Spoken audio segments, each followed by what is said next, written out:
Hello.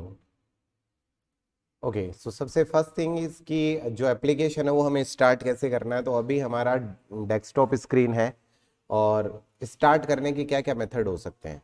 ठीक है, तो एक तो आप विंडो कौन सा यूज़ कर रहे हो वो मैटर करता है, क्योंकि हर विंडो में आपको अलग अलग तरह के ऑप्शंस दिखते हैं। तो हम दो तरह से काम करने वाले हैं, एक तो कॉमन मेथड क्या होगा और एक विंडो बेस्ड मेथड क्या होगा। विंडो बेस्ड मेथड यहाँ पर स्टार्ट मिलेगा आपको, इस पर क्लिक करेंगे। फिर अगर मान लीजिए 7 आप यूज़ कर रहे हैं तो वहाँ पे ऑल प्रोग्राम में आप जाते हैं। यहाँ पर ऑल प्रोग्राम के सारे ऑप्शंस पहले से अवेलेबल है, तो डायरेक्टली आप MS ऑफिस का जो फोल्डर बना हुआ है उसमें जाएंगे। ये रहा माइक्रोसॉफ्ट ऑफिस। ठीक है, इस पर क्लिक करेंगे और इसके बाद में आपका जो एप्लीकेशन है जिसमें आपका एफिशिएंसी होना है वो है माइक्रोसॉफ्ट ऑफिस वर्ड 2007। तो इस पर क्लिक करके आप इसे ओपन कर लेंगे। ठीक है, जैसे कुछ ऐसा भी है कि जस्ट लाइक आप जब यूट्यूब वगैरह करते हैं तो कुछ लोग 2010 में आपसे प्रैक्टिकल करवा रहे होते हैं। कुछ ऐसे ऑप्शंस है जो 2007 में नहीं है और 2010 में है, तो उसके लिए बिल्कुल भी टेंशन लेने की जरूरत नहीं है। जो हमारे प्रैक्टिकल होना है वो 2007 में होना है। ठीक है, तो एक तो स्टेप ये हो गया कि आप स्टार्ट पे क्लिक करके फिर इधर से ऑफिस सेलेक्ट करके ये कर सकते हैं। अब दूसरा ऑप्शन क्या है? दूसरा ऑप्शन है कि आपका जो कीपैड है उसमें आप एक तो विंडो की प्रेस करें। जो ये विंडो का आइकन बना हुआ है ना, जो एल्टर के पास में, इसके साथ में आप आर प्रेस करें। ठीक है, ये विंडो के साथ मैंने आर प्रेस किया। तो विंडो के साथ जब मैं आर प्रेस करता हूं ना, इसका मतलब होता है कि मैं रन प्रॉम्प्ट को एग्जीक्यूट कर रहा हूं। ये रन का जो एक बॉक्स खुल गया है, इसको मैंने एग्जीक्यूट किया है। अब ये क्या करता है? ये कहता है कि भाई आप ऐसा कोई वर्ड यहां पर लिखो जिसका जो एक्सटेंशन नेम है वो .exe हो। तो अगर आप वो नेम लिखोगे तो मैं जो नेम आप लिख रहे हो उसके आगे अगर पूरे मेरे पूरे के पूरे कंप्यूटर में अगर कोई भी उस नाम से ऐसा कोई फाइल होगा जिसका एक्सटेंशन .exe हो, exe का मतलब होता है एग्जीक्यूशन फाइल। तो ये क्या कहता है कि कोई भी ऐसा वर्ड लिख दो, जैसे मैंने लिखा कि साहब वर्ड। अब अगर वर्ड के साथ में .exe लगा होगा तो ये क्या करेगा? वर्ड को एग्जीक्यूट कर देगा। हमने कहा चलो देखते हैं। ये कह रहा है window can not find word, make sure you type the name correctly. भाई ये कह रहा है कि वर्ड नाम से कोई भी एग्जीक्यूशन फाइल नहीं है मेरे पास। ठीक है, हमने कहा चलो ठीक है, चेंज करते हैं। हमने इस बार लिखा विन वर्ड। ठीक है, क्या लिख लिया? Win word. तो इसको ऐसे याद रख सकते हैं, विन का मतलब विंडो से जुड़ा हुआ है और वर्ड का मतलब वर्ड है। ठीक है, और जैसे ही मैंने विन वर्ड लिखा और अब मैंने एंटर किया, एंटर करते ही डायरेक्टली देखो अभी क्या एग्जीक्यूट हो गया? वर्ड एग्जीक्यूट हो गया। सो फिर से अगर मैं आपसे पूछूं तो क्या करना है वर्ड ओपन करने के लिए? ये एक ऐसा मेथड है जिसके लिए विंडो कोई भी हो मैटर ही नहीं करता। क्यों? अब ये बात एग्जैक्टली बनी कहां से? मान लीजिए आपका दिल कर रहा है कि मैं तो सर इसको चेंज ही कर दूं। मैं थोड़ी सी डिफरेंट बातें भी आपको बताऊंगा जो एग्जैक्टली रिलेट नहीं करेगी एफिशिएंसी को, बट क्योंकि हम सारी चीजें सीख रहे हैं तो थोड़ा डेप्थ में सीखें। अब देखो, जैसे मैं आपने कहा कि सर आप ये बताओ विनवर्ड ही क्यों खुला, बाकी वर्ड लिखा तब क्यों नहीं खुला? इसके पीछे रीजन समझो। मैं सी ड्राइव में जाता हूं जिसे आप प्रोग्राम डिस्क कहते हैं, जहां पर सारे प्रोग्राम्स इंस्टॉल होते हैं। ठीक है, या सिस्टम ड्राइव जिसे आप कहते हैं। मैं इस पे गया और देन मैंने यहाँ पर प्रोग्राम्स फाइल्स में गया।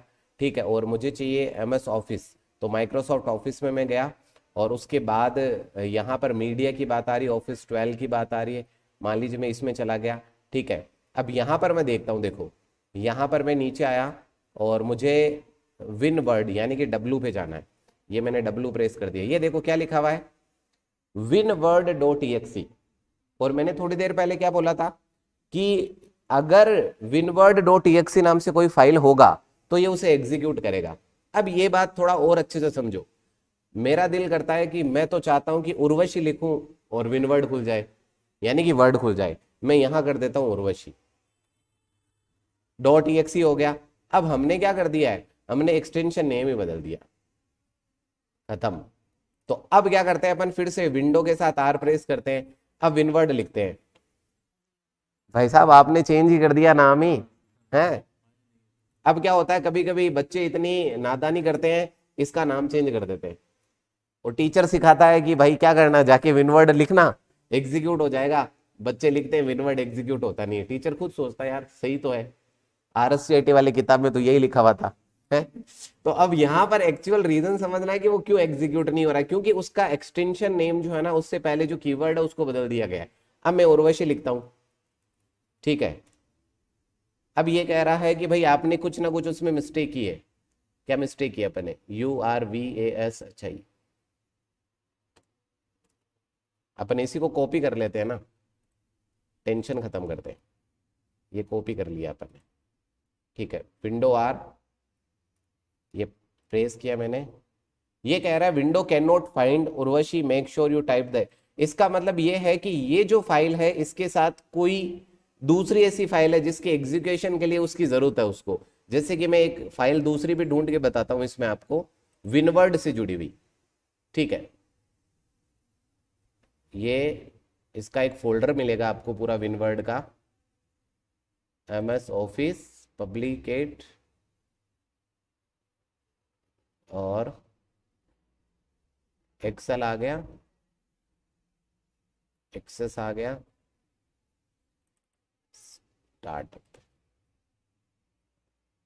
किसमें था फोल्डर?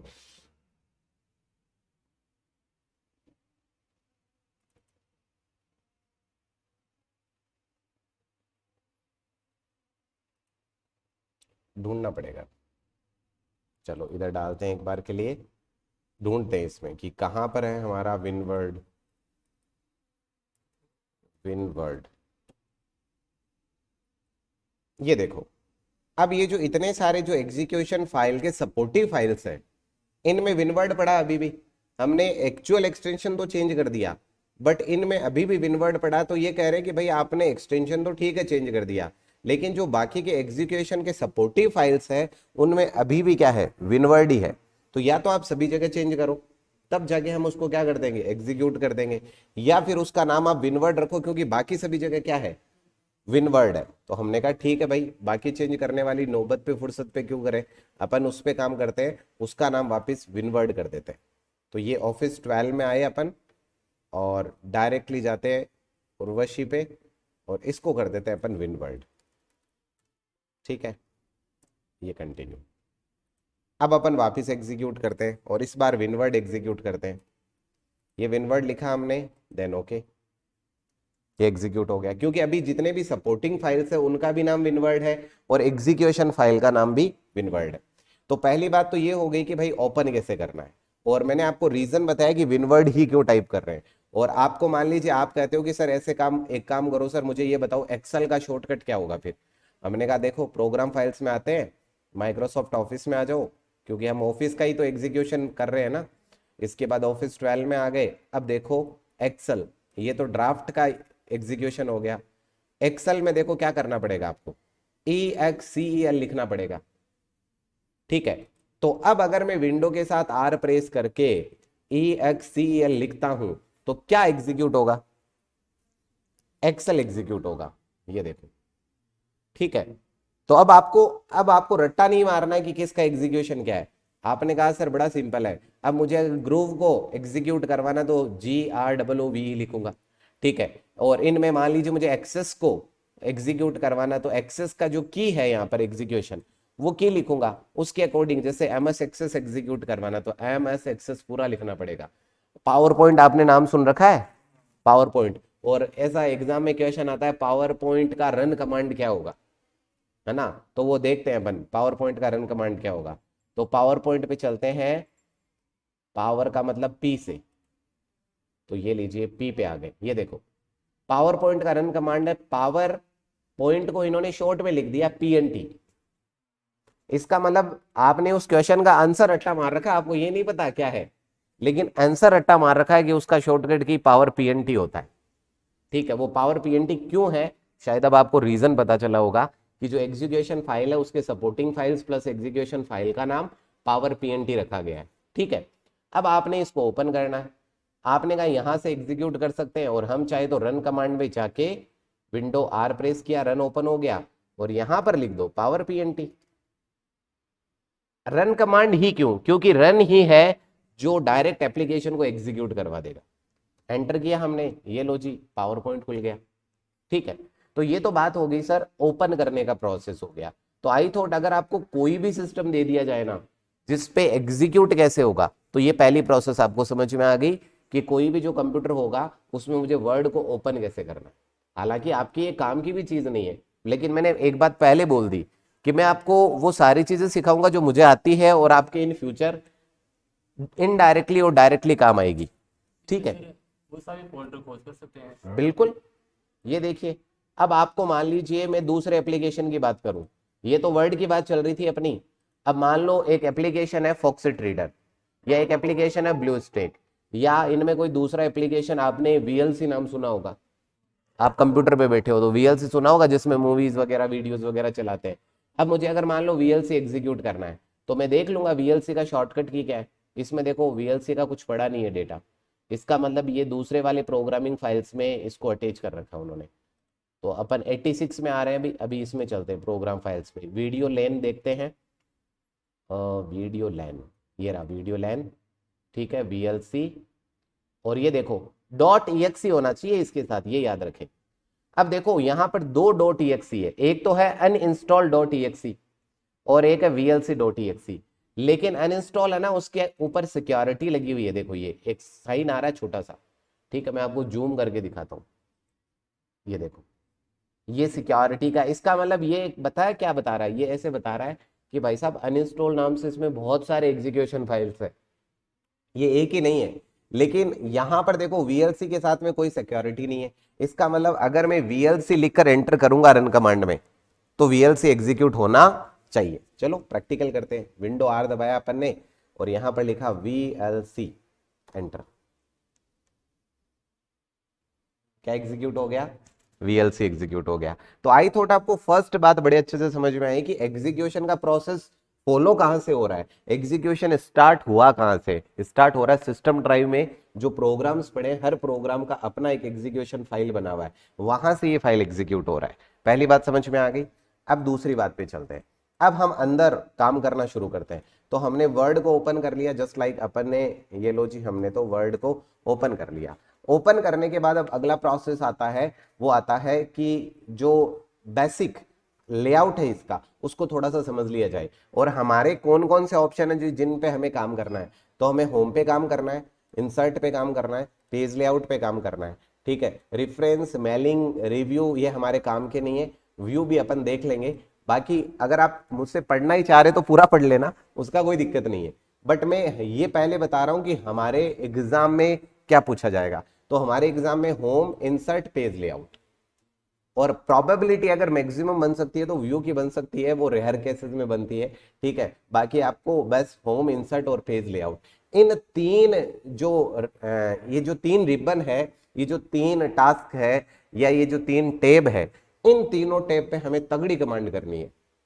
इनके एक एक ऑप्शन के अंदर तक घुस के ये देखना है कि कहां पर क्या बात किस तरह से एग्जीक्यूट हो रही है। तो अपन सबसे पहले होम पेज चलते हैं। अभी हमारे सामने जो लेआउट खुला हुआ है, पहले उसकी बात करते हैं। ठीक है, जो अभी हमारे सामने लेआउट है, पहले अपन उसी की बात कर लेते हैं। इसको अपन हाइड कर देते हैं, जो टास्क बार है इसको हाइड कर देते हैं, ऑटो हाइड पे डाल देते हैं इसको, ऑटोमेटिकली हाइड टास्क बार इन डेस्कटॉप मोड। ठीक है, ओके। तो अभी इस पे काम करना है अपने को। अब हम चलते हैं सबसे पहले होम। होम के जस्ट ऊपर एक बना हुआ है आइकन, जिसे कहते हैं ऑफिस बटन। और सबसे अच्छी बात क्या है ऑफिस की, ऑफिस की सबसे अच्छी बात यह है कि किसी भी ऑप्शन पे अगर आप कर्सर को लेके जाएंगे ना, ये आपको बता देगा कि ये ऑप्शन क्या करेगा। इवन जैसे कि मैं एक बार के लिए सोचना, मैं फॉर्मेट पेंटर लिखा हुआ है, इस पे लेके जाऊंगा तो ये आपको कितनी सारी चीजें बता रहा है। इसका नाम फॉर्मेट पेंटर है, इसकी शॉर्टकट की control plus shift plus C है। Copy formatting from one place and apply it to another, ये काम क्या करता है, ये किसी फॉर्मेटिंग को कॉपी करता है और दूसरे प्लेस पे उसको पेस्ट करता है। कैसे करेगा वो आगे की बात है, भी अपन प्रैक्टिकली देखेंगे। बट इंपॉर्टेंट थिंग इज कि कोई भी ऑप्शन जिस पे अपन कर्सर लेके जाएंगे, ये उसकी फंक्शनैलिटी हमें बता देगा। ठीक है, अब मैंने कहा ये हो गया ऑफिस बटन, और इसके पास में ये क्या आ रहा है, ये आ रहा है सेव बटन। यहाँ पर बटन के शॉर्टकट बने होते हैं, जैसे ये सेव बटन है, ये अंडू है, ये रीडू है, ये शॉर्टकट बने हुए हैं। हम चाहे तो इसमें और भी शॉर्टकट बना सकते हैं। ये जो पॉपअप आ रहा है, इस पे क्लिक करके आप चाहे तो जैसे प्रिंट प्रीव्यू, क्विक प्रिंट, इन शॉर्टकट को भी यहाँ पर ऐड कर सकते हो।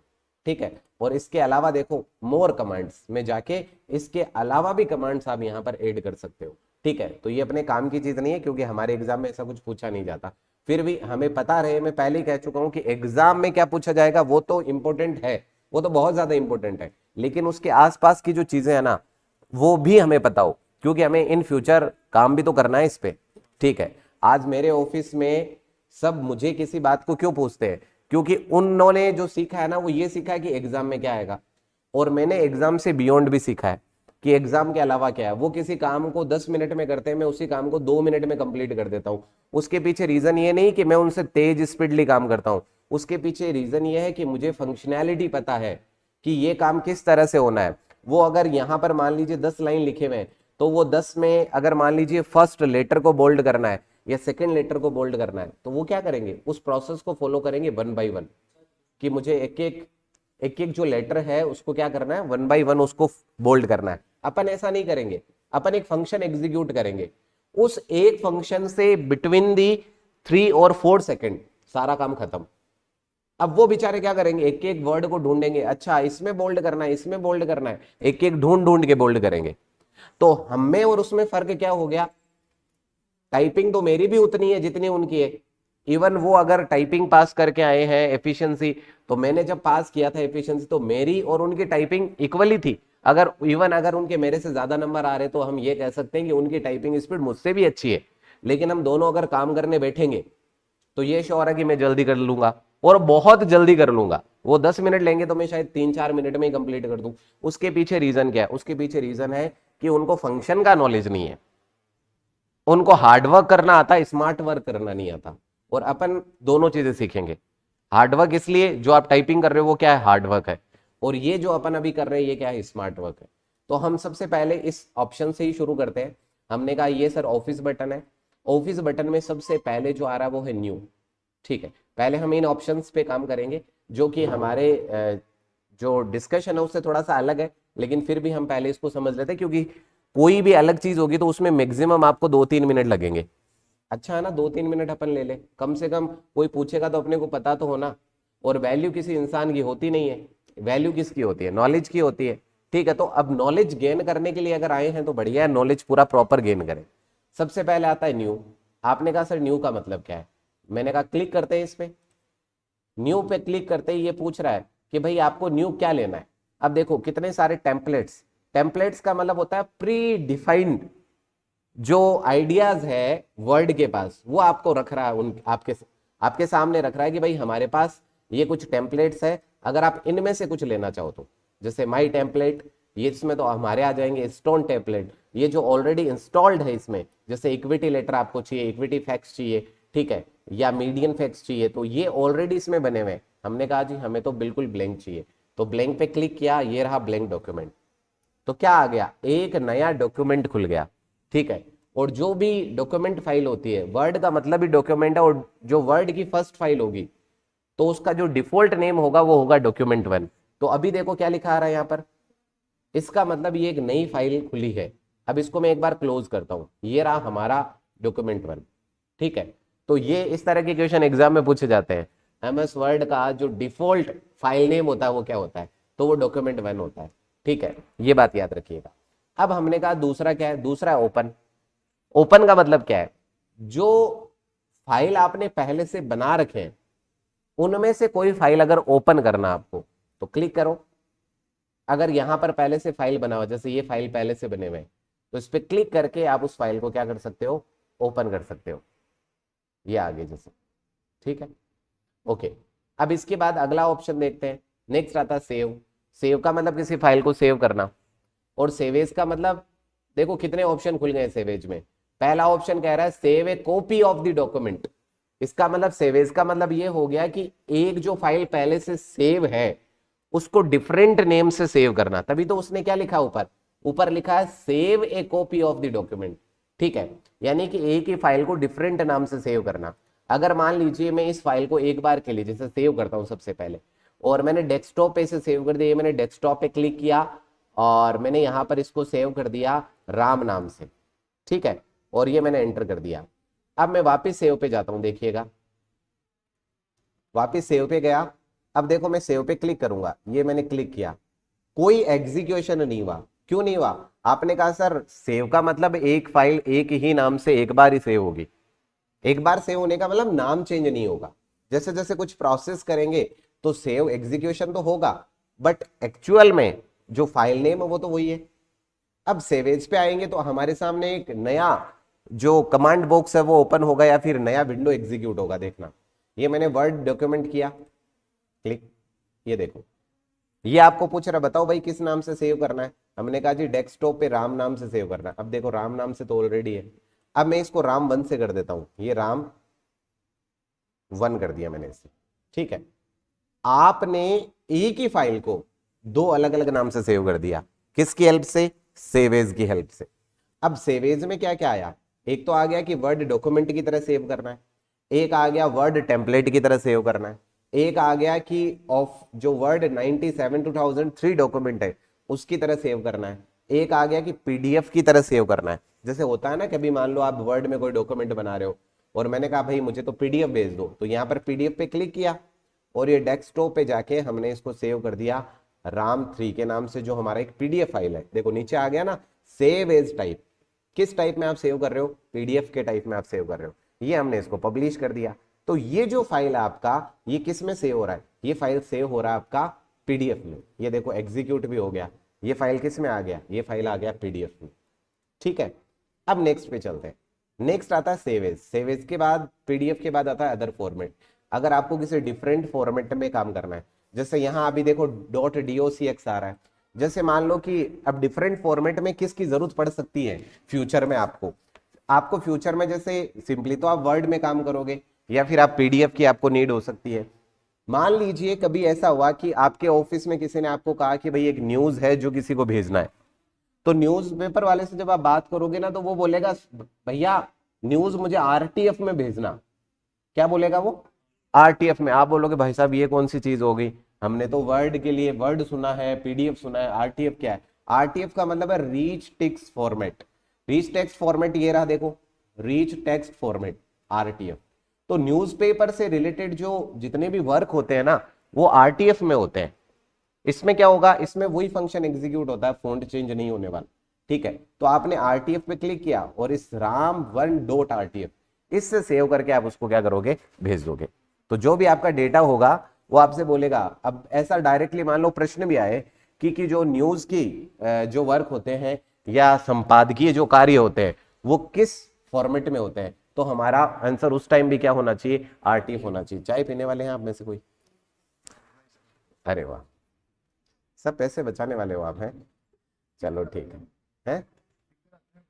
अच्छा पी कर आते हो, तो फिर नशा नहीं रहता टाइपिंग के टाइम? नहीं रहता? अच्छा, उर्वशी मैम आप भी पी के आते हो? पीते ही नहीं हो? कभी सिर्फ शाम शाम को ही? सर्दियों में तो ले लेती थी कंटिन्यूस, पर गर्मियों में सर्दी में लेते थे, अभी नहीं ले रहे हो? अच्छा, चीयर्स करके लेते होंगे। मैं जैसे पीती हूँ, घर वाले वैसे नहीं पीते। 4 लोग हैं, चारों अलग पीते हैं। अच्छा, जैसे आप पीते हो वैसे नहीं पीते? हाँ, ये थोड़ी सी मेरे को बिना पानी के ले लेते हो आप? कड़क पसंद है। नहीं, कड़क पसंद है, बिना ज्यादा पानी के? दूध भी नहीं। पापा को मोस्टली, मेरे को पापा को, मम्मी उनको तो बस, इनको मम्मी को तो हल्की सी बस पत्ती डाल दो, बस दूध ही हो, ऐसे। हाँ, मैं बिल्कुल नहीं पसंद। ये ऑनलाइन वाले बच्चे यही सोच रहे हैं कि बढ़िया गप्पे मार रहे हैं सब। देखो भाई ऑफलाइन में यही तो फायदा होता है। हाँ सर, वीडियो है स्टेशन पे। ओके, सो अभी आगे कंटिन्यू करते हैं। अब नेक्स्ट आता है हमारे पास सेवेज के बाद में। सेवेज के सारे फंक्शंस को अपन ने देख लिया। इसमें एक नीचे वर्ड ऑप्शन आता है जो थोड़ा सा एडवांस है, मैं आगे जाके इसके बारे में डिटेल से डिस्कशन लूंगा जब मेरा एफिशिएंसी का बेच कंप्लीट हो जाएगा। एडिशनल है ये, जब आपको बहुत सारी फंक्शनैलिटी को ही बदलना हो। जस्ट लाइक मैं कह रहा हूं कंट्रोल सी से कॉपी होता है, मैं कहूं नहीं कंट्रोल सी से कॉपी होना ही नहीं चाहिए, गलत है ये, मैं अपनी कमांड खुद बनाऊंगा। तो वर्ड ऑप्शन पे आगे जाके मैं डिस्कस करूंगा जो कि थोड़ा सा एडवांस टॉपिक है। ठीक है, उसके बाद है प्रिंट। प्रिंट में देखो सबसे पहला ऑप्शन है प्रिंट, यानी डायरेक्टली प्रिंट करना है। क्विक प्रिंट का मतलब होता है जो डिफॉल्ट प्रिंटर आपने पहले से सेलेक्ट, देखो यहाँ पे मैं प्रिंट पे क्लिक करूंगा ना तो यहाँ पर ये पूछेगा भाई कौन सा प्रिंटर सेलेक्ट करना है, जैसे ब्रदर सेलेक्ट करना है, Microsoft print to PDF select करना है, निट्रो पीडीएफ सेलेक्ट करना है, क्या करना है। अब यहाँ पर जिस पे ये राइट का निशान लगा हुआ है ना, ये है इसका डिफॉल्ट प्रिंटर। और प्रिंट वाले में क्या होता है कि हम अपनी तरफ से पेज भी सिलेक्ट करते हैं, करंट पेज है या कौन से नंबर का पेज है, कितने कॉपी निकालने हैं। लेकिन इसके जस्ट आगे वाला जो ऑप्शन है जिसे अपन कह रहे हैं क्विक प्रिंट, क्विक प्रिंट में क्या होता है, जो भी डॉक्यूमेंट होगा डिफाइन ऑलरेडी इसमें प्री डिफाइन रहेगा कि ऑल डॉक्यूमेंट प्रिंट होगा, पहली बात। अब उसमें चाहे 50 पेज है, उसमें सिलेक्शन वाला काम नहीं करेगा, उसमें 50 के 50 पेज और 1 कॉपी प्रिंट होगी। क्यों, जैसे ही आप प्रिंट पे क्लिक करोगे आपको जो यहां पर अभी डिफॉल्ट दिख रहा है ना, ये कमांड डायरेक्टली एग्जीक्यूट हो जाएगा, आपसे प्रिंटर विंटर कुछ नहीं पूछेगा। जैसे ही आपने प्रिंट पे क्लिक किया, ये लो साहब प्रिंट। यहां पर तो पूछ रहा है ना आपसे, ये देखो ये पूछ रहा है कि कितने नंबर ऑफ कॉपी निकालने हैं, कौन सा पेज प्रिंट करना है। और वहां पर क्या होगा, दोनों में फर्क इतना सा है, यहां पर मैन्युअली पूछता है और वहां पर मैन्युअली पूछता नहीं है। जैसे मैं अभी इसको प्रिंट पे क्लिक किया तो ये एक डायलॉग बॉक्स आया ना अपने पास प्रिंट वाला, तो अगर मान लीजिए मैं इस पे क्लिक करूं, ये प्रिंट पे गया और देन मैंने यहां पर क्विक प्रिंट किया, अब देखना कोई डायलॉग बॉक्स नहीं आएगा। ये देखो क्यों नहीं आया, इसने कह दिया कि भाई जो तुम्हारी डिफॉल्ट सेटिंग थी ना उसके अकॉर्डिंग मैंने तो प्रिंट दे दिया, कोई डायलॉग बॉक्स ओपन नहीं हुआ। और अगर अभी प्रिंटर होता तो जस्ट नाउ क्या होता, प्रिंट निकल जाता। अब हम देखते हैं कहां पर पड़ा है वो, ये देखो यहाँ पर प्रिंटर का आइकन आ रहा है, ये कह रहा है एक डॉक्यूमेंट पेंडिंग है आपका। ये अभी अभी जो हमने RAM1 नाम से फाइल है इसका प्रिंट लगाया था, तो इसको चलो कैंसिल कर देते हैं। ठीक है, ये मैंने कैंसिल कर दिया। अब वापिस अपन आ जाते हैं वर्ड वाले पे। तो यहाँ पर हमारी बात चल रही थी और प्रिंट तक की हमारी बात कंप्लीट हो गई, क्विक प्रिंट तक की। नेक्स्ट है प्रिंट प्रीव्यू, ये बड़ी काम की चीज है। ठीक है, काम की चीज कैसे है कि कोई भी जो डेटा जिस पे आप काम कर रहे हो, ठीक है, वो डेटा जब आप प्रिंट करोगे तो कैसा दिखाई देगा वो आपको बताता है प्रिंट प्रीव्यू।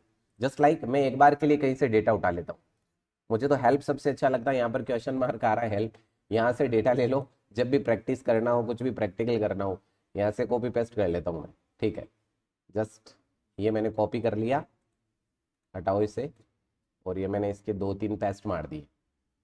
ठीक है, तो अभी ये देखो हमारे पास डेटा आ गया जिसपे अपने को काम करना है, एडिटिंग करना है, फॉर्मेटिंग करना है। ठीक है, थोड़ा बोल्ड दिखे आपको, मैं ब्लैक कर देता हूँ। ठीक है, अभी हमारे सामने डेटा अवेलेबल है। अब देखो मैंने कहा आज इस ऑप्शन को सर कैसे अप्लाई करेंगे प्रिंट प्रीव्यू को, मैंने कहा प्रिंट पे क्लिक किया, प्रिंट प्रीव्यू पे क्लिक किया, ये देखो ये आपको बता रहा है कि जो अभी आपका पेपर है वो इस साइज का है और इसमें प्रिंटिंग जो है वो इस तरह से होगी। आप इसको जूम करके देख सकते हो कि ऊपर से कितना प्रिंट होगा, नीचे से कितना प्रिंट होगा, राइट लेफ्ट से मार्जिन क्या है, वो सारी चीजें आपको दिखा रहा है। ठीक है, बाकी अभी जैसे प्रिंट ऑप्शंस, मार्जिन, इनके बारे में आगे जाके डिस्कस करेंगे। अभी सिर्फ इतनी सी बात समझे कि प्रिंट प्रीव्यू का मतलब है कि ये पेपर जिसपे अपन काम कर रहे हैं प्रिंट कैसा होगा, इस बात को अपन समझ पाए। ठीक है, उसके बाद आता है प्रिपेयर। प्रिपेयर में सबसे पहला है ऑप्शन प्रॉपर्टीज। प्रॉपर्टीज का मतलब है कि जिस डॉक्यूमेंट पे आप काम कर रहे हो उसको फर्स्ट टाइम कब बनाया गया, उसमें एडिटिंग कब की गई। दैट मीन्स अगर मान लीजिए मेरे सिस्टम पे कोई बच्चा आया और उसने इंटेलिजेंसी लगाई, मेरे किसी भी फाइल में चेंज करने की कोशिश की, इवन उसने ओपन भी किया अगर मेरी फाइल को, तो मैं आराम से उसे पकड़ सकता हूं। ठीक है, अभी मेरे डिवाइस में अगर मान लीजिए जस्ट लाइक मेरे कंप्यूटर पे कोई आके बैठ के मेरी एब्सेंस में, उसको मान लीजिए मेरा पासवर्ड पता है एक बार के लिए, ऐसा मान लेते हैं। ठीक है, उसको पासवर्ड पता है, विदाउट पासवर्ड तो वैसे लॉगिन नहीं कर पाएगा। अगर पासवर्ड पता है उसको और फिर उसने अगर लॉगिन कर लिया तो मैं उसकी सारी एक्टिविटी ट्रैक कर सकता हूँ। ठीक है, कैसे, जैसे इस फाइल में हम इसकी प्रॉपर्टीज से कर रहे हैं। एक एग्जांपल लिया हमने, क्लिक किया इस पे, अब ये प्रॉपर्टीज हमें बता रहा है कि भाई ये जो फाइल है उसमें ऑथर कौन है, टाइटल कौन है, सब्जेक्ट कौन है, कीवर्ड कौन से, कैटेगरी कौन सी, स्टेटस कौन सा है, कमेंट क्या है। ये देखो इसका लोकेशन तो ये रहा फाइल का, सी ड्राइव, यूजर, ये डॉक्यूमेंट सॉरी फोल्डर का नाम है, फिर डेस्कटॉप है, फिर फाइल का नाम ये रहा ram1.docx। ठीक है, ये रही इधर डॉक्यूमेंट प्रॉपर्टीज। एडवांस प्रॉपर्टीज में मैंने क्लिक करते ही देखो क्या क्या आ रहा है, क्रिएट कब हुई, 12 अप्रैल 2022 को, कितने बजकर कितनी मिनट और कितनी सेकंड पे हुई, 3:47 और 14 सेकंड पे हुई। इसको मॉडिफाई कब किया गया, लास्ट मॉडिफाई कब किया गया, लास्ट मॉडिफिकेशन इस पे हुआ था 3:47 47 मिनट और 15 सेकंड में आपको सेकंड का भी ब्यौरा मिलेगा। लास्ट टाइम एक्सेस कब हुई? 12 अप्रैल 2022।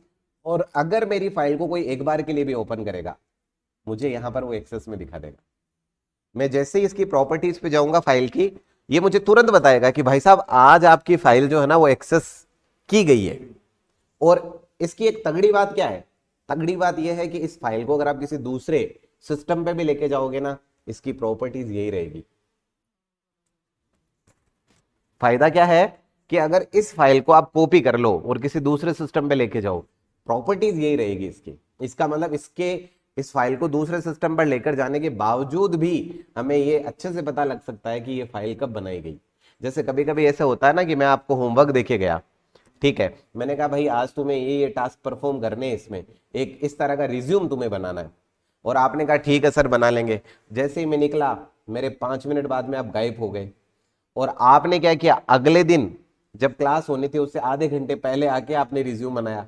और मैंने आपसे पूछा कल वाला होमवर्क होगा, अरे सर कल ही कर दिया था हमने तो, है। और फिर मैं आपकी ऐसे मुंडी पकड़ के लेके आऊँ, इसमें देख कब एक्सेस हुआ है, कब मॉडिफिकेशन हुआ है, तो फिर क्या होगा, चाल पकड़ी जाएगी सर। ठीक है, तो ऐसी आप बिल्कुल भी मत करना कभी, है ना, क्योंकि ये तो सिस्टम है, ये तो बिल्कुल सही बात बोलेगा बिल्कुल। ठीक है, ओके। सो प्रॉपर्टीज वाली बात हमने समझ ली कि प्रॉपर्टीज किस तरह से काम करता है। ठीक है, इवन प्रिपेयर में और बहुत सारे हैं, जैसे इंस्पेक्ट डॉक्यूमेंट। इसमें अगर मेटाडेटा की इंफॉर्मेशन आपको कलेक्ट करनी है, मेटाडेटा क्या होता है, मान लीजिए मैं किसी वेब पेज पे काम कर रहा हूँ और वेब पेज को मैंने किसी फाइल से लिंक कर रहा है। जैसे कभी कभी ऐसा होता है ना कि आप आरपीएससी की साइट पे जाते हो और वहां पर अपना रोल नंबर और अपना डीओ भी डालते हो, तो फिर आपका रिजल्ट खुलता है। तो वो क्या है, मेटाडेटा लिंक होते हैं कि फाइल तो पहले से बनी हुई है। ठीक है, जैसे आपको पता हो तो जब अपने टेस्ट चलते थे तब मैं आपकी ओमार को स्कैन करते ही आपका रिजल्ट आ जाता था। ठीक है, तो वैसा ही क्या किया उन्होंने, सारे ओमार्स को स्कैन कर लिया और उन्होंने एक एक्सेल फाइल या एक कोई भी वर्ड फाइल बना ली और देन उन सारे मेटा डेटा को लिंक कर दिया किससे, आपकी जो वेबसाइट है उससे, कि अगर बच्चा ये क्लिक करेगा तो उसका ये वाला रिजल्ट सामने आ जाएगा। तो इस तरह की अगर आपको उसको इंस्पेक्ट करना है डॉक्यूमेंट को, उसको इनक्रिप्ट करना है। इनक्रिप्ट करने का मतलब क्या है, अगर आप चाहते हैं कि इस पे लॉक लगाना, ठीक है, ये बड़ी काम की चीज नहीं है अपने लिए, और वैसे बड़ी ही काम की चीज है। काम की चीज इन द सेंस लर्निंग के लिए, लर्निंग के लिए बहुत काम की चीज है।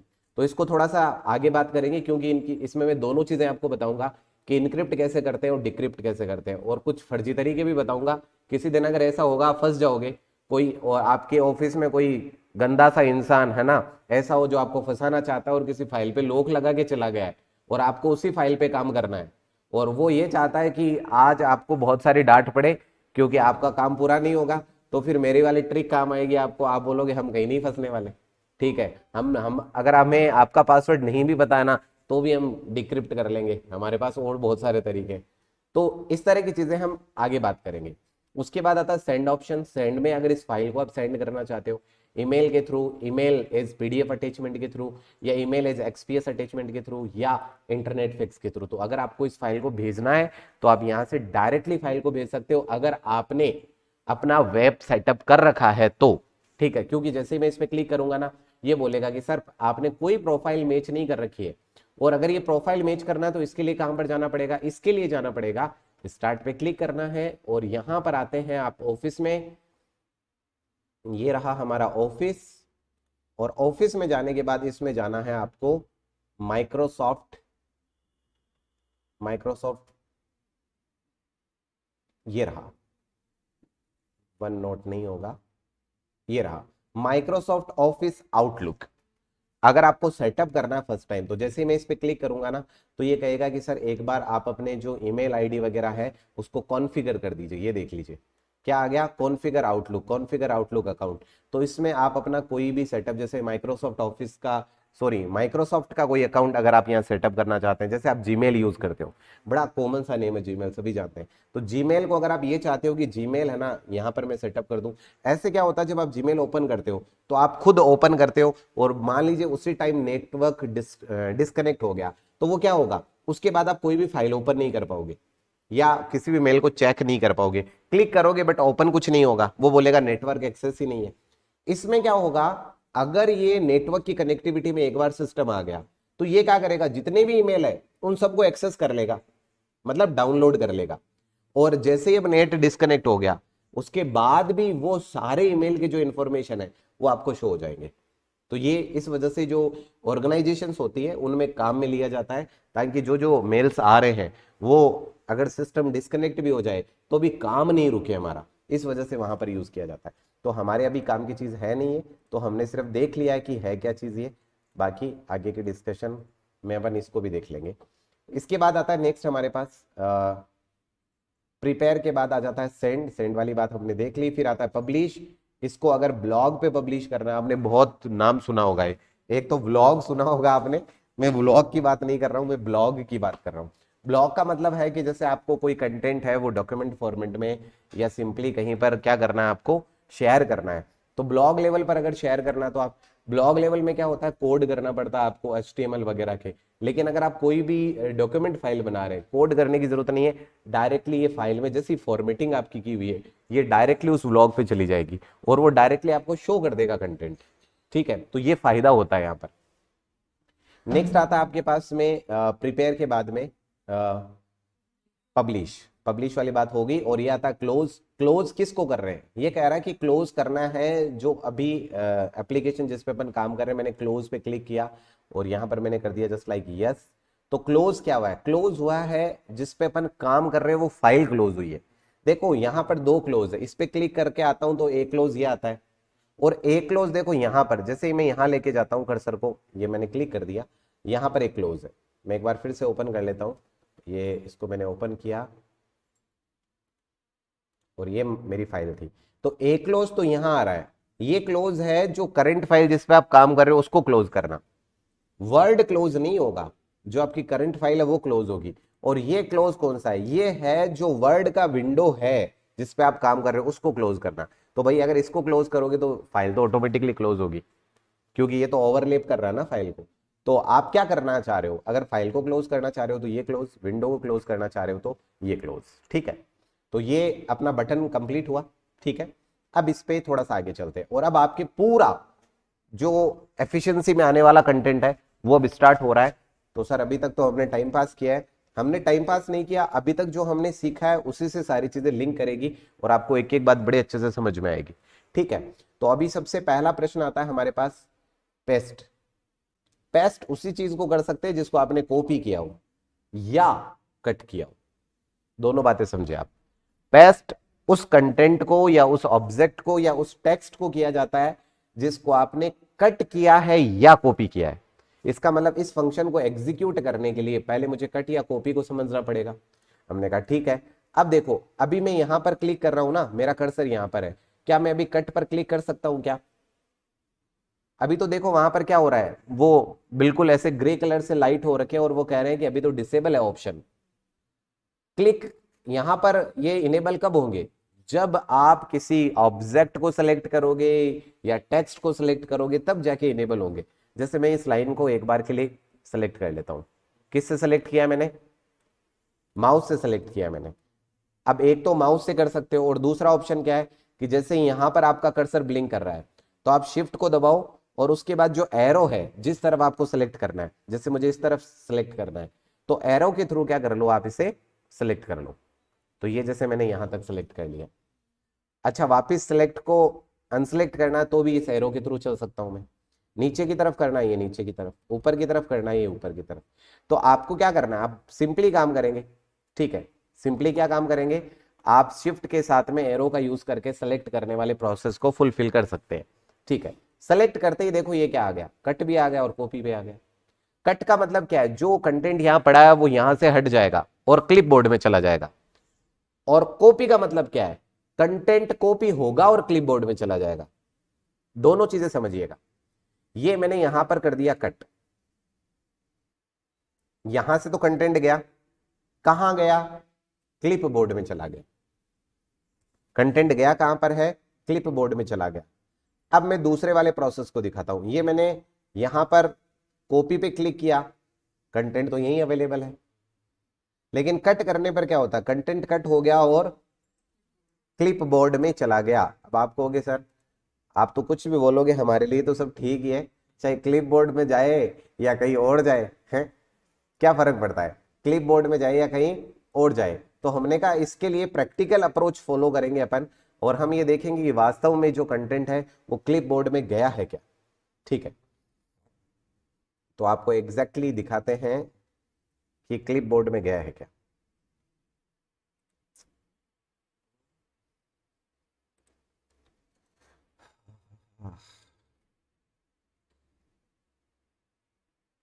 ये तो हेल्प हो गया।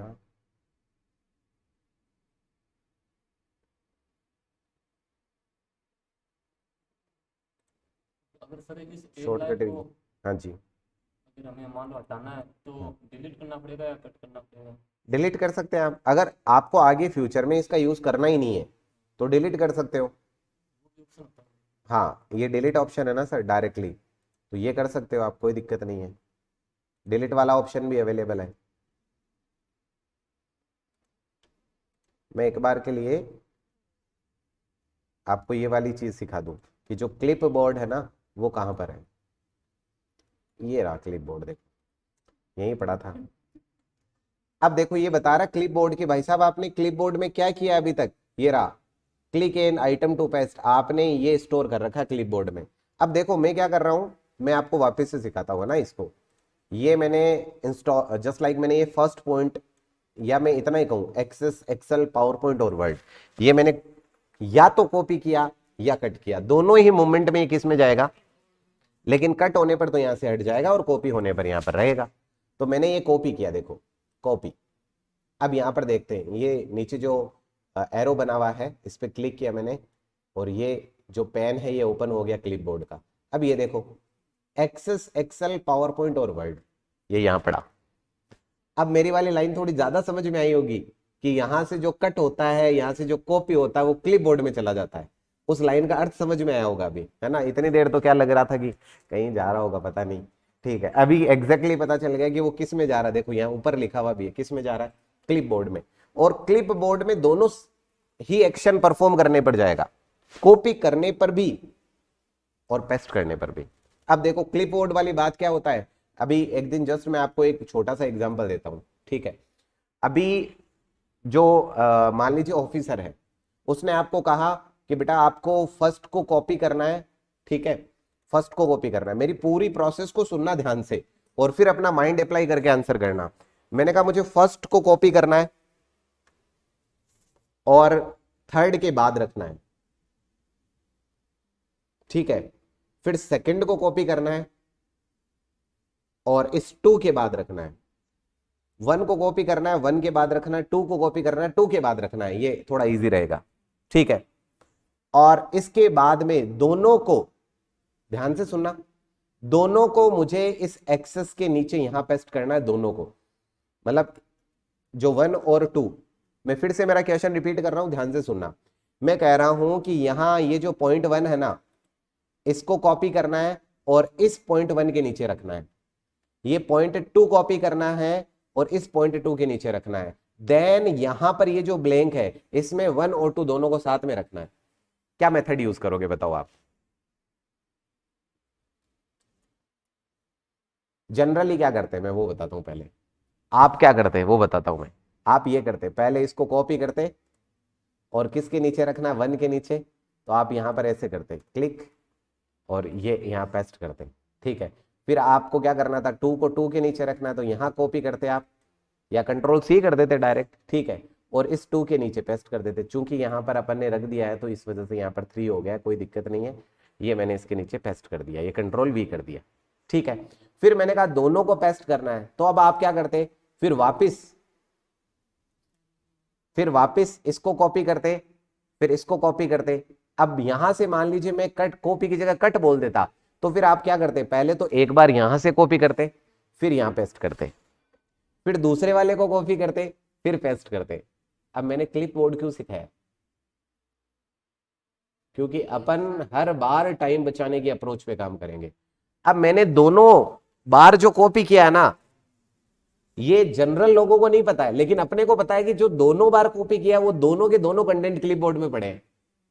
तो मैं फिर से उस प्रोसेस को क्यों फॉलो करूं, फिर से मैं उन पे एक एक पे जाकर कॉपी क्यों करूं भाई, जब दोनों चीजें ऑलरेडी क्लिप बोर्ड में पड़ी है तो मैं उन पे काम क्यों करूंगा। मैंने कहा ये लो जी भाई, क्लिप बोर्ड पे क्लिक किया मैंने, ये देखो अब मुझे यहां चाहिए ना दोनों, देखो क्लिक और दूसरा क्लिक, समझे क्लिपबोर्ड की पावर को, समझ रहे हो आप कि भाई ये क्लिपबोर्ड वाली सीन सर हमें सिखाई क्यों जा रही, इसलिए सिखाई जा रही है क्योंकि मैं चाहता हूं मेरे बच्चे मेरे जैसे ही एक्सीलेंटली वर्क करे, ठीक है, वो टाइम को बचाए। तो अगर कोई भी, ये तो मैंने बहुत छोटा सा एग्जांपल दिया है, जस्ट लाइक ऐसा बहुत बड़ा डेटा होता, लगभग मान लीजिए अपन 200 पेज में काम कर रहे होते और ऐसी प्रोसेस हमें बार बार फॉलो करनी होती, तो हम क्या होते, अरे यार बड़ा बोरिंग काम है, कट करो कॉपी, कट करो कॉपी, कट करो कॉपी, बार बार एक ही कंटेंट को 3 बार कॉपी किया है, 4 बार। अरे मूर्ख हो तुम जो इतनी बार कॉपी कर रहे हो, एक बार कॉपी करो, क्लिप बोर्ड में चला जाएगा, चाहे कॉपी करो चाहे कट करो। जब क्लिप बोर्ड में चला गया है तो भाई जितनी बार चाहे पेस्ट करो ना उसको। कहानी समझ में आई, क्लिप बोर्ड की पावर समझ में आ रही है। तो अभी मैंने सिर्फ पहला ऑप्शन में कट कॉपी पेस्ट और पेस्ट में सिंपल पेस्ट समझाया आपको मैंने, ठीक है। तो अब चलते हैं वापस, अपन इसी काम को वापस करते हैं। ये देखो भाई, कट होने पर कंटेंट यहां से कट हो जाएगा, किस में चला जाएगा, क्लिपबोर्ड में। क्लिपबोर्ड कहां से मिलेगा, यहां से क्लिपबोर्ड मिलेगा। और देन इसके बाद में फिर आगे चलते हैं, सर कॉपी करने पर भाई कंटेंट तो यही बना रहेगा लेकिन चला किस में जाएगा, क्लिपबोर्ड में चला जाएगा, ठीक है। अब आगे बढ़ते हैं, नेक्स्ट पे काम करते हैं। नेक्स्ट वाली बात आती है, वो आती है यहां पर एक वर्ड लिखा हुआ फॉर्मेट पेंटर। ये क्या चीज है, देखो ध्यान से सीखना, बहुत प्यारी चीज है ये, मुझे वर्ड का बहुत अच्छा टूल लगता है फॉर्मेट पेंटर। क्यों लगता है ये देखना भाई, मैं यहां पर काम कर रहा हूं, आज मान लीजिए मैंने पेपर 1 बनाया है, अब यहां पर मैं टाइटल दे रहा हूं पेपर 1। अब ध्यान से देखना, पेपर 1, ठीक है। और अब पेपर 1 की पहली बात तो देखो, मैं साइज बढ़ा देता हूं, ठीक है, साइज मैंने 48 कर दी है।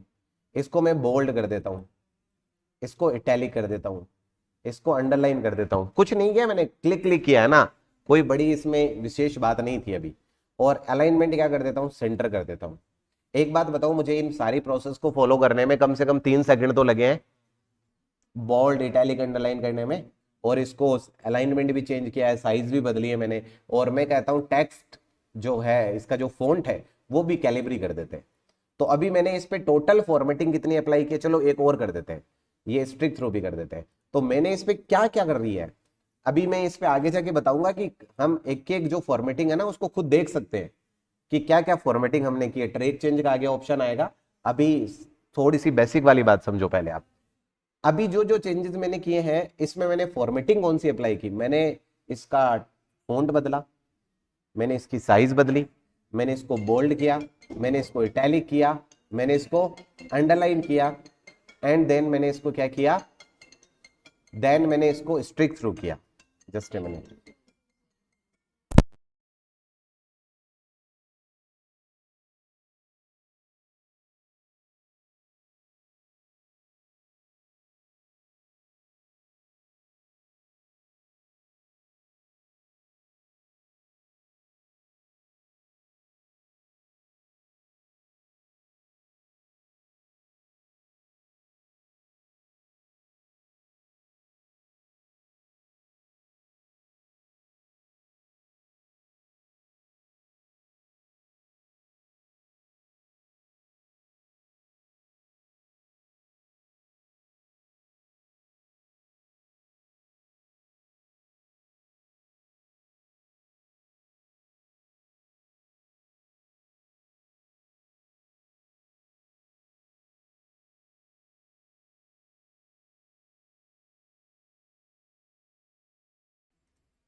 सो हमने टोटल फॉर्मेटिंग की कैलकुलेशन अपन कर रहे थे कि कितनी फॉर्मेटिंग हमने अप्लाई की है। तो हमने कहा हमने टेक्स्ट बदला है, साइज बदला है, बोल्ड इटैलिक अंडरलाइन किया है, स्ट्राइक थ्रू किया है और इसका अलाइनमेंट चेंज किया है।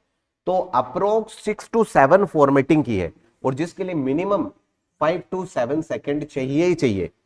अब देखो ये तो मेरा पेपर 1 था, अब मैं इधर नीचे क्या है कि वापिस पेपर 2 स्टार्ट कर रहा हूं, ये सबसे लास्ट में आ गया। देखो सबसे स्टार्टिंग में जाना है ना, अगर कर्सर को सबके, अगर फाइल के या डॉक्यूमेंट के स्टार्टिंग में कर्सर को लेके जाना है तो कंट्रोल होम प्रेस करना है, कंट्रोल के साथ होम, ठीक है। और अगर डॉक्यूमेंट या फाइल के एंड में जाना है तो कंट्रोल के साथ एंड, कंट्रोल के साथ एंड बटन और कंट्रोल के साथ होम बटन। ये बात समझ में आ गई। अब देखिए, अब मैंने कहा कि अभी जो हमारा ऊपर डिस्कशन चल रहा था, अब मुझे यहां से पेपर 2 शुरू करना है, पेपर 2। अब मुझे किसी ने कहा कि सर जो फॉर्मेटिंग है ना पेपर 1 वाली ही रखनी है, फॉर्मेटिंग क्या करना है आपको, पेपर 1 वाली ही रखनी है।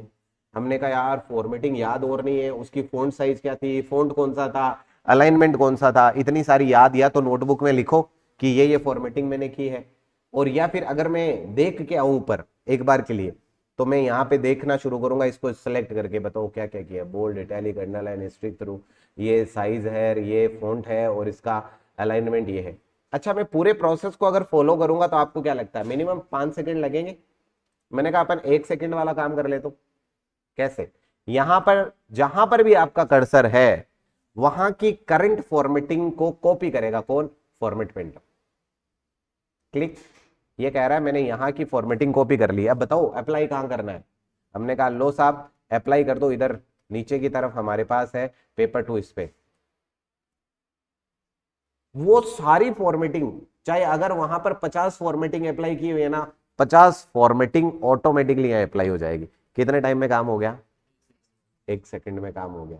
फंक्शनैलिटी में और जो सिस्टमेटिक जैसे जो टाइपिंग के साथ काम करते हैं तो उनको ये पता है कि बोल्ड, इटैलिक, अंडरलाइन था ऊपर और यहां पर भी करना है। ठीक है, समझ रहे हो बात को, टाइम कैसे बचेगा, है ना। एफिशिएंसी वाले पेपर में मैं अभी लिख के दे रहा हूं तुम्हें, तुम 5 मिनट में फ्री हो जाओगे। उसका रीजन क्या होगा, हमारी अप्रोचेज अलग होगी बाकी से, ठीक है।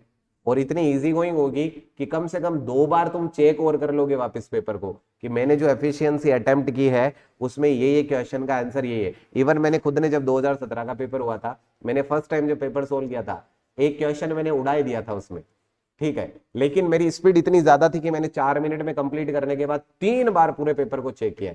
जब मैं दूसरी बार चेक कर रहा था मैंने कहा ये क्वेश्चन तो मैंने छोड़ दिया, दूसरी बार अप्लाई कर लिया, फिर तीसरी बार चेक किया, फिर 4th टाइम और चेक किया, ठीक है। तो इतना टाइम मिलेगा अपने को क्योंकि हमारी जो अप्रोचेज है ना वो है टाइम बचाने वाली, ना कि टाइम लेने वाली, ठीक है। तो अभी फिर आगे चलते हैं।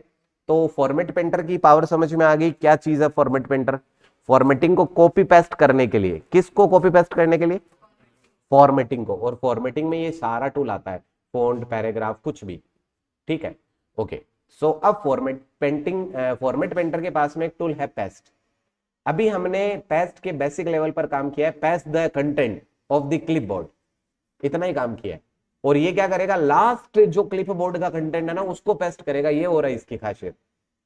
क्लिपबोर्ड में जैसे ये क्लिपबोर्ड पे क्लिक किया आपने, इतने सारे कंटेंट पढ़े, ये क्या कहता है, ये कहता है कि मैं लास्ट एक्शन जो क्लिपबोर्ड का है ना उसको रिपीट करता हूं मैं।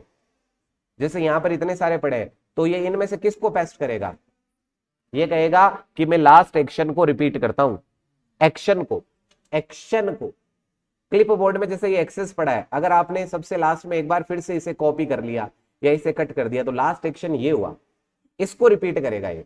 आपने कॉपी किया तो भी इसको पेस्ट कर देगा, कट किया तो भी इसको पेस्ट कर देगा, ठीक है, ओके। और जनरली अगर सारे सीक्वेंस अलग अलग है तो डायरेक्टली एक ही चीज पे काम करेगा, ये कि जो लास्ट है उसको पेस्ट कर देगा। अभी जैसे अपन पेस्ट करके देखते हैं, चलो क्या पेस्ट होता है, कंट्रोल V कर दिया मैंने, ये देखो, to view the Microsoft license, ये तो यहां पर पड़ा है। इसका मतलब हमने जब कॉपी की बात आई थी तो इस पे एक बार वापस जाके काम किया है, ठीक है। तो अगर किसी पे एक बार फिर से आप काम कर लोगे दैट मीन्स वो उसी को अप्लाई करेगा। क्लियर हो गया यहां तक, ठीक है, ओके। अब आगे चलते हैं, अब नेक्स्ट पे काम करते हैं। और ये देखो, आप चाहे तो आप चाहते हो कि ये सारी चीजें हट जाए यहां से, तो क्लियर ऑल कर दो और अब आप कंट्रोल V करो, कुछ भी नहीं हो रहा है ना। अब मेरे जैसे कुछ ऐसे भी इंसान है जो यहाँ पर क्लियर ऑल वाले को इनेबल कर देते हैं, पेस्ट ऑल वाला जो है इसको डिसेबल ही कर देते हैं या ऑप्शन को ही हटा देते हैं। जैसे मैं कह रहा था अभी कुछ ऐसी चीजें करनी हो, आप फंक्शनलिटी को ही बदल दो, तो अगर ऐसा बदल देंगे तो वो कॉपी तो हो जाएगा लेकिन पेस्ट होगा ही नहीं, है ना। अब जैसे फालतू दिमाग चलते हैं ना कभी कभी, कुछ काम नहीं है उस टाइम, तो उस टाइम की बातें बता रहा हूँ, ठीक है। आपको जरूरत नहीं है ऐसे काम करने की, ठीक है।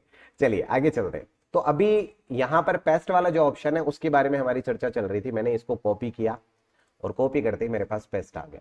बेटा पेस्ट को ध्यान से समझना कहां पर क्या है। सबसे पहले पेस्ट, जिसे आप नॉर्मल पेस्ट कहते हो, ये पेस्ट किया मैंने, जो कॉपी किया था वो पेस्ट हो गया। इफ कंटेंट कॉपी किया तो कंटेंट पेस्ट हो जाएगा, आपने इमेज कॉपी किया तो इमेज पेस्ट हो जाएगा, आपने किसी दूसरे एप्लीकेशन पे आप काम कर रहे हो वहां कुछ कॉपी किया है वो भी पेस्ट हो जाएगा। जस्ट लाइक अभी वर्ड है और मैंने कहा जी मैं तो दूसरे एप्लीकेशन पे काम करता हूँ, नोटपैड पे काम करूंगा, ये विंडो के साथ आर दबाया और मैंने लिखा नोटपैड, ठीक है, और मैंने यहां लिखा ये लो जी, मैंने इसको कॉपी किया, सेलेक्ट किया, एडिट में गया, ये मैंने कंट्रोल सी से इसको कॉपी कर लिया, क्या ये वहां पर पेस्ट होगा? नॉर्मल पेस्ट में आप विंडो पे कहीं पर भी काम कर रहे हो, सारे विंडो के जो कॉपी आपने यूज किए हैं वो सारे पेस्ट होंगे, ठीक है। हमने कहा चलो देखते हैं भाई, ये आ गए अपन वर्ड में, ये इधर क्लिक किया, ये देखो आ गया ना क्लिपबोर्ड में, और क्लिपबोर्ड में आ गया मतलब पेस्ट भी होगा, सिंपल है। ये देखो कंट्रोल वी, यही तो लिखा था अपन ने नोटपैड में, तो कहानी समझ में आ गई। विंडो पे किसी भी एप्लीकेशन पे आप कुछ भी काम कर रहे हो वहां अगर आपने कंट्रोल सी एग्जीक्यूट किया है, क्लिपबोर्ड में आ गया, उसको आप पेस्ट कर सकते हो, ठीक है। अब दूसरी बात पे चलते हैं। नेक्स्ट आता है हमारे पास पेस्ट में अगला ऑप्शन है पेस्ट स्पेशल, ठीक है। ये बड़ा ट्रिकी है तो इसको समझिएगा। अभी हमारे पास वैसे दो ही ऑप्शन है यहाँ पर, अनफॉर्मेटेड टेक्स्ट और अनफॉर्मेटेड यूनिकोड टेक्स्ट। पहले तो मैं दोनों के बीच में गैप बता देता हूं आपको क्या होता है। अनफॉर्मेटेड टेक्स्ट वो टेक्स्ट होता है जिसमें जैसे आपने कोई भी जो फॉर्मेटिंग यहाँ अप्लाई कर रखी है उसके अकॉर्डिंग उसको पेस्ट कर देगा। यूनिकोड फॉर्मेट का मतलब है अगर उस टेक्स्ट को किसी दूसरे कंप्यूटर में लेके जाओगे उसका फॉन्ट चेंज नहीं होगा, उसकी स्टाइल चेंज नहीं होगी। यूनिकोड का मतलब होता है ऐसा टेक्स्ट या ऐसी स्टाइल जिसमें कोई परिवर्तन नहीं हो अगर उसको कॉपी पेस्ट किया जाए तो। इस बात को कैसे समझे? इस बात को ऐसे समझिए आप, ठीक है। जैसे मान लीजिए मैं यहां पर एक नाम लिखता हूं, ध्यान से देखना, मैं यहां पर एक नाम लिखता हूं, क्या नाम है आपका? मैं अनिल जी का नाम लिख देता हूं। ये मैंने कृतिदेव फॉन्ट सेलेक्ट किया है जिसमें आप टाइपिंग करते हो, और इसमें मैंने लिख दिया अनिल, और इसकी फॉर्मेटिंग है, इसको ही कॉपी कर लेते हैं, चलो कॉपी कर लो या कट कर लो। अब इसको यहां पेस्ट करते हैं और विदाउट फॉर्मेटिंग पेस्ट करते हैं। देखना सारी कहानी को समझना। ये पेस्ट पे गया, पेस्ट स्पेशल पे गया, और मैंने यहां लिख दिया अनफॉर्मेटेड टेक्स्ट। सर पहले तो दो ही ऑप्शन आ रहे हैं, अब इतने कहां आ गए? क्योंकि पहले हमने जो कट किया था या कॉपी किया था वो कंटेंट ही नहीं था, अब कंटेंट आया हमारे पास। अनफॉर्मेटेड टेक्स्ट पहला आ गया, मैं ओके करता हूं। ये देखो यहां पर ये अनिल लिखा हुआ है। अरे सर चश्मा आप दो लगाओ सर चश्मे, ये अनिल दिख रहा है आपको? अरे बिल्कुल भाई अनिल लिखा हुआ है, लेकिन हमने यहां पर इसको पेस्ट कैसे किया है? Unformatted text. अनफॉर्मेटेड का मतलब जहां पर आपका कर्सर है ना वहां की फॉर्मेटिंग अप्लाई होगी।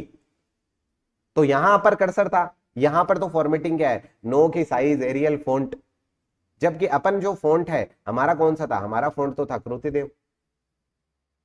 अनफॉर्मेटेड का मतलब क्या है? ये है अनिल ही, देखो दिखाऊं आपको, ये देखना, ये मैं चेंज करता हूं इसको, ये देखो टनिल हो गया यार, ये तो गड़बड़ हो गई भाई, ठीक है ये अनिल, ठीक है। वो क्यों हो गया? क्योंकि ऑटो फॉर्मेट ऑटो करेक्ट जो ऑप्शन है वो इनेबल है इसमें, इस वजह से हो गया, ठीक है। तो ये बात आपके समझ में आ गई कि भाई अगर आप इसे पेस्ट करते हो अनफॉर्मेटेड टेक्स्ट में तो जहां आपका कर्सर है ना वहां की फॉर्मेटिंग अप्लाई होगी। अब देखो इसका दूसरा करिश्मा, मैं इसको कॉपी करता हूं, कर्सर कहां रखूंगा? यहां। तो अब आपको यहां से सोचो आप कि यहां पर अगर मैं इसे पेस्ट करूंगा तो फॉर्मेटिंग अप्लाई, अगर अनफॉर्मेटेड पे क्लिक करके अगर अप्लाई करूं तो फॉर्मेटिंग अप्लाई कौन सी होगी? कृतिदेव वाली अप्लाई होगी, ठीक है। जैसे चेक कर लेते हैं, ये paste special unformatted text, okay आपके सामने है। जहां पर कर्सर होगा वहां की फॉर्मेटिंग अनफॉर्मेटेड टेक्स्ट के लिए अप्लाई होगी, ठीक है। और अब मान लीजिए आपने कर्सर यहां रखा होता तो यहां पर ये बोल्ड है, तो यहां पर अगर आप उसे पेस्ट करते तो ये नॉर्मल पेस्ट में तो जो कॉपी होगा वही पेस्ट होगा, लेकिन अगर आप इसे अनफॉर्मेटेड करते, अनफॉर्मेटेड टेक्स्ट, तो ये देखिए जो यहां पर जो फॉर्मेट अप्लाई हो रहा होगा, जैसे मैं एक बार के लिए इसको कॉपी कर लेता हूं, इसको कॉपी कर लेते हैं, ये कॉपी किया कंट्रोल सी, और यहां पर अप्लाई करते हैं अपन अबाउट के पास में। अबाउट वाले में ये कह रहा सिर्फ बोल्ड है, एरियल है और 9 है, ठीक है। ये गए अपन paste special unformatted text, okay. जबकि पेपर 1 में तो ऊपर स्ट्रिक थ्रू भी लगा हुआ था, सारी चीजें अप्लाई हो रखी थी। तो पहला वाला जो ऑप्शन है इसमें वो है unformatted text. Rich text format में अगर आपको पेस्ट करना है तो डायरेक्टली कर सकते हो आप आरटीएफ में। हमने कहा चलो देखते हैं इसके भी जलवे, ओके किया अपन ने। ये लो साहब, ये आरटीएफ में पेस्ट हो गया है। आपने कहा आरटीएफ में तो कोई चेंज नहीं हुआ सर, आपको लगता है चेंज नहीं हुआ, बट एक्चुअल में चेंज हुआ है। एक्चुअल में चेंज क्या हुआ है? एक्चुअल में चेंज हुआ है इसके जो फॉन्टिंग की सिस्टम है उसमें चेंज हुआ है। इसको अब अगर आप दूसरी जगह पर लेके जाएंगे तो इसके जो फॉन्ट के एक्चुअल बिहेवियर है वो नहीं बदलेंगे, मात्रा ही नहीं बदलेगी। ऑटो फॉर्म जो ऑटो करेक्ट के ऑप्शन है वो काम नहीं करेंगे, ठीक है। अब इसके बाद दूसरा ऑप्शन देखिए, नेक्स्ट आता है पेस्ट स्पेशल में HTML फॉर्मेट या पिक्चर फॉर्मेट। आप चाहे तो उसी टेक्स्ट को पिक्चर फॉर्मेट में भी डाल सकते हो। जैसे अपन ने मान लीजिए ये एक पेपर 1 ये मैंने कट किया और मैं चाहता हूं ये पिक्चर फॉर्मेट में आ जाए। मैं कंट्रोल एंड दबा दिया मैंने, ठीक है। इसको हटा देते हैं एक बार यहां से, और मैं कहता हूं कि यहां पिक्चर फॉर्मेट में वो टेक्स्ट आ जाए। तो पिक्चर फॉर्मेट का मतलब पेस्ट स्पेशल, और ये कर दिया मैंने विंडो मेटा फाइल या एनहेंस्ड मेटा फाइल, क्लिक किया, ओके। ये लो। सर कैसे पता चलेगा ये पिक्चर में? इस पे क्लिक करो, देखो अभी आपके सामने जो एरो आ रहा है ना जिसके 4 तरफ मुंह बने हुए हैं, इसे कहते हैं क्वैड एरो। क्या कहते हैं इसे? क्वैड एरो कहते हैं। क्वैड एरो का मतलब है किसी ऑब्जेक्ट पर आपका कर्सर है।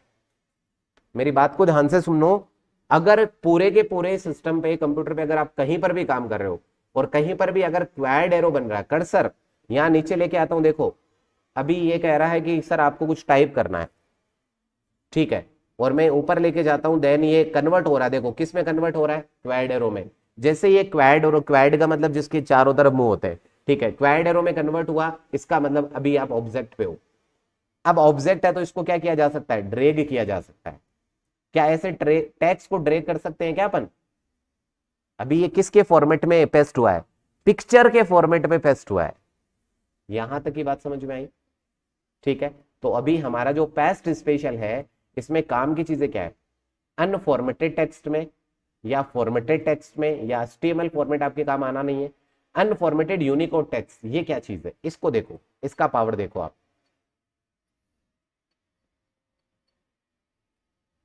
मान लीजिए मैं एक बार के लिए इस अनिल वर्ड की बात करूं, ठीक है, ये मैंने यहां से कॉपी किया और देन मैं यहां पर एक बार के लिए इसे पेस्ट कर रहा हूं। जस्ट लाइक लास्ट में कर लेते हैं अपन, एंड में। ये मैं इस पे जाता हूं, पेस्ट स्पेशल और unformatted Unicode text, okay. Unformatted Unicode, unformatted Unicode का मतलब क्या है? पहली बात तो अनफॉर्मेटेड है। अब यूनिकोड क्या है वो समझ लो। सिर्फ यूनिकोड का मतलब है सर अगर आप इस टेक्स्ट को कहीं पर भी लेके जाओगे इसका फॉन्ट नहीं बदलेगा।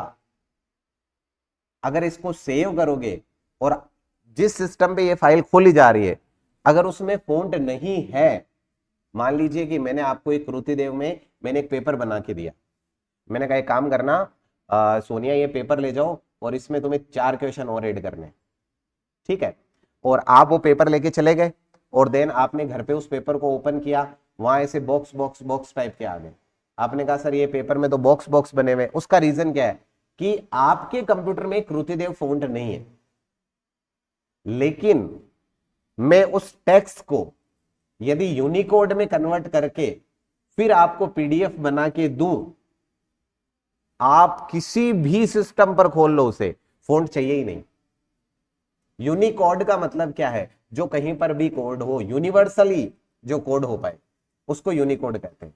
समझ में आया कि यूनिकोड का मतलब क्या है? उसको फॉन्ट की नीड ही नहीं है भाई किसी सिस्टम पे, चाहे फॉन्ट हो नहीं हो।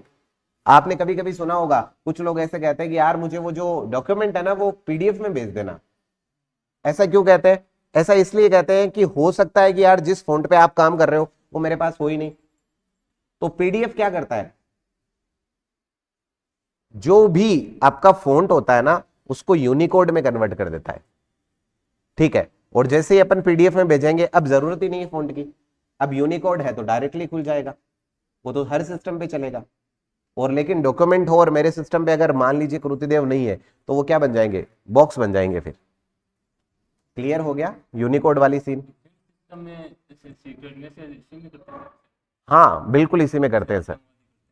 हाँ लेकिन उनका जो वो जो सिस्टम है ना जिसे आप पूछ रहे हो, वो अलग प्रोसेस है, वो इससे जुड़ा हुआ नहीं है यूनिकोड से, वो अलग प्रोसेस है। कि वहां पर तो ये होता है जैसे अपन रीजनिंग में पढ़ते हैं ना कि 3 5 इस तरह से कोई एक सीरीज बनी हुई है, ठीक है, तो अपन कहते हैं 2 4 6 8 अगला नंबर क्या होगा, ठीक है, तो वो वहां पर उस तरह से डिकोड करते हैं, मतलब वो एक फॉर्मूला और एक फंक्शन यूज करते हैं उसको कोड डिकोड करने के लिए। हम जो यहां पर डिस्कशन ले रहे हैं ना वो है यूनिकोड। कोड का मतलब है कि जो टेक्स्ट आप यूज कर रहे हो वो कैसा होगा, ठीक है। चलिए तो हमने अभी क्लिप बोर्ड को यहां तक पढ़ लिया, पेस्ट स्पेशल तक। लास्ट आता है पेस्ट एज हाइपरलिंक। अब मान लो मेरा ऐसा दिल कर रहा है कि मैं सपोर्ट पे क्लिक करूं ना, जितने में या तो मैं कहूं कोई फाइल ओपन हो जाए, ठीक है। अभी आपने कभी कभी ऐसे देखा होगा कि जैसे मेरा एप्लीकेशन है उस पे मैं आपको कभी कभी नोटिफिकेशन डाल देता हूं, आज भी मैंने डाल दिया मान लो, ठीक है, तो जैसे ही आप उस पर क्लिक करते हो वो आपको कोर्स पे ले जाता है, होता है ना ऐसा, आप उस पर क्लिक करते हो, या आपको मैंने लिंक दिया जैसे उस पर क्लिक किया वो आपको प्ले स्टोर पे ले जाता है। एग्जैक्टली ये चीज अपन यहां कर सकते हैं, कैसे, जैसे ये सपोर्ट लिखा हुआ है, तो आप लिंक बनाना किसका चाहते हो पहले तो वो डिसाइड कर लो। मैं से सपोर्ट का बनाना साहब, मैंने इसको कर लिया कट, यहीं पे सपोर्ट वापस पेस्ट करूंगा लेकिन किसकी तरह, लिंक की तरह। तो ये मैंने पेस्ट पे क्लिक किया, अब ये कह रहा है हाइपरलिंक की तरह, ये पेस्ट नहीं होगा सर, ये हाइपरलिंक की तरह पेस्ट नहीं होगा। हमने कहा ठीक है भाई, नहीं हो रहा तो कोई बात नहीं, ठीक है। ये देखिए पेस्ट एज हाइपरलिंक, ये मैंने इतना कंटेंट सेलेक्ट किया, ये इसको कह रहा आप इसको एज ए हाइपरलिंक क्या कर सकते हो, डाल सकते हो। ये किया मैंने paste as hyperlink, paste as hyperlink, ये देखो।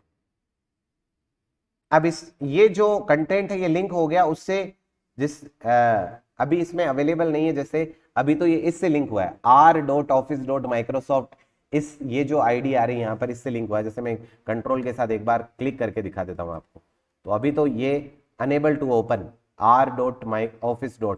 ये इससे लिंक हुआ है। बाकी हम चाहे तो पर्टिकुलर कर सकते हैं, इसे पर्टिकुलर करना हो तो क्या करते हैं अपन, जैसे ये मैं एक बार के लिए बता रहा हूँ आपको, ठीक है, जैसे आपको पर्टिकुलरली लिंक करना हो इसे कि भाई ये मुझे पर्टिकुलर जो लेटर है इसको लिंक करना है, ठीक है, तो आप ऐसा भी कर सकते हो। पेज लेआउट, इंसर्ट, आ गया हाइपरलिंक, ठीक है। इस सपोर्ट पे क्लिक किया, मुझे इस सपोर्ट को ही करना है, ये मैंने इंसर्ट हाइपरलिंक कर दिया। अब ये पूछ रहा है आपको लिंक करना क्या है, ईमेल एड्रेस लिंक करना है, किसी फाइल को लिंक करना है। मैंने कहा जी फाइल को करना है मुझे, ठीक है। फाइल को कौन सी को करना है, मैंने कहा जी जैसे ही मैं यहाँ पर सपोर्ट पे क्लिक करूँ ना, ये नंबर सिस्टम के क्वेश्चन ओपन हो जाने चाहिए। मैंने कहा ओके जी। अब आप क्या करोगे, जैसे कंट्रोल के साथ यहां पर सपोर्ट पे क्लिक करोगे, ये देखो कंट्रोल के साथ सपोर्ट पे क्लिक किया, ये लो साहब नंबर सिस्टम के क्वेश्चन ओपन हो गए, तो पढ़ लें अपन। चलो भाई, सो आपको आई थॉट ये बात अच्छे से समझ में आ गई कि पेस्ट वाला जो सीन है ना, इसमें क्लिप बोर्ड के जितने भी ऑप्शंस है वो कैसे काम कर रहे हैं, ठीक है। तो अभी बताओ मुझे इसमें क्लिप बोर्ड वाले में कोई किसी भी तरह का दिक्कत, कोई भी क्वेश्चन माइंड में, कोई भी डाउट कुछ भी है तो बताओ।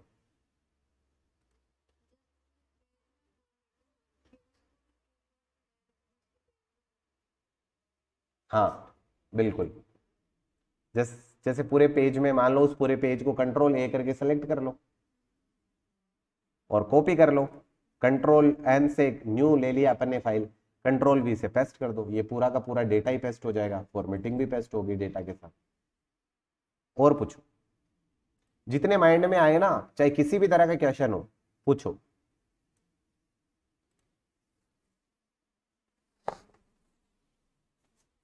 दिमाग में आया ना कि सर ऐसे हो तो क्या होगा, वैसे हो तो क्या होगा, तो जितने सारे प्रश्न है ना दिमाग में, सारे प्रश्न पूछो। पैसे वसूलना है पूरे, हैं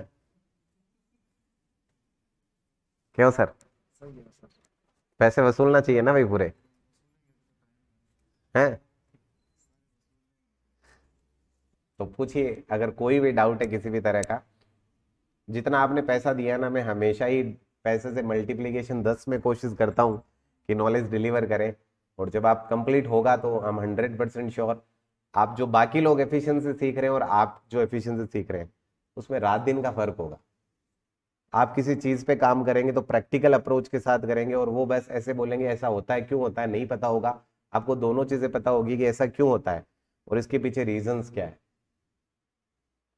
सो अभी यहां पर कोई डाउट नहीं है तो मैं फिर फोंट वाले पे आ जाऊं, चलेगा? या एक बार आज इसको प्रैक्टिकल करोगे आप?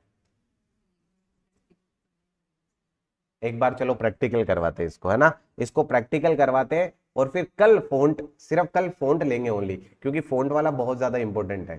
फोंट और पैराग्राफ है ना, कल फोंट और पैराग्राफ दोनों ले लेंगे, थोड़ा बड़ा सेशन ले लेंगे 2 घंटे 1.5 घंटे के आसपास, और इसको डिटेल से, क्योंकि आपके लगभग 3 से 4 प्रश्न तो यहीं से आने वाले हैं, फोंट और पैराग्राफ से 3 से 4 प्रश्न, यानी कि 50% के आसपास होता है, ठीक है। तो 3 से 4 यहाँ आने वाले हैं, और फिर 3 से 4 जो बच जाएंगे वो इंसर्ट में टेबल वाला पार्ट है, तो 2-3 इससे आ जाएंगे, और फिर 1-2 बच्चे में वो किससे आ जाएंगे, पेज लेआउट से आ जाएंगे। बस ये सारा सीन है आपके।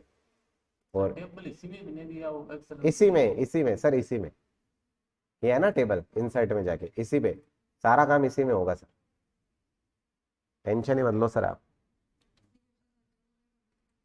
10 क्वेश्चन आएंगे ना, 10 क्वेश्चन आएंगे, 50 नंबर के होंगे, हर प्रश्न 5 नंबर का होगा, और अपने 50 में से 50 आने हैं, ठीक है, क्योंकि बहुत ज्यादा इजी होगा। आप थोड़े टाइम बाद में, हो सकता है मैं भी अभी थोड़ा सा मैंने डीप में समझाया तो थोड़ा कॉम्प्लिकेशन लगा हुआ होगा, मुझे लगता भी नहीं है ऐसा फील हुआ आपको, ठीक है। फिर भी अगर फील भी होगा तो वो 2-3 दिन बाद में चीजें बहुत ज्यादा कॉमन दिखेगी, आपको नॉर्मल लगेगा। हाँ, तो ठीक है, फिर प्रैक्टिकल स्टार्ट करिए आप, ठीक है, ओके। पिछली बार इजी आए थे, इस बार भी इजी आएंगे सर।